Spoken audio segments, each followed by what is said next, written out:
ரிங்கில் வந்து பார்த்தீங்கன்னா நமக்கு ஒன்றும் இல்லை, பென்சின் ரிங்கில் பக்கத்தில் இருக்கிற குரூப் வெளியில் போகணும். வெளியில் போயிட்டு நமக்கு டபுள் பாண்டாக இருக்குது, ட்ரிபிள் பாண்டாக ஃபார்ம் பண்ணும்.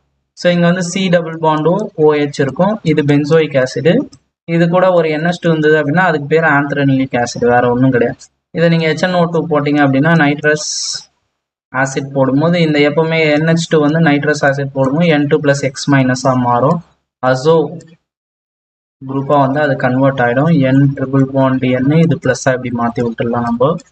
ஸோ இங்கே வந்து C டபுள் பாண்டும் OH இருக்குது. ஸோ ஹீட் பண்ணும்போது என்ன ஆகும் அப்படின்னு வந்து பார்த்தீங்கன்னா இந்த OHல இருக்கிற இது வந்து இப்படி போயிடும். இந்த பாண்ட் இங்கே ஷிஃப்ட் ஆகும், இந்த பாண்ட் வெளியே போயிடும். N2 போயிடும், CO2 போயிடும், H+ வெளியே போயிடும். ஸோ ஃபைனலாக நமக்கு வந்து என்ன கிடைக்குன்னா பென்சைன் கிடைக்கும். இங்கே ஆல்ரெடி ஒரு double bond triple bond form ஆகும். இங்கே ஒரு பாண்டு, இங்கே ஒரு bond, plus N2 + CO2. So இதெல்லாம் வந்து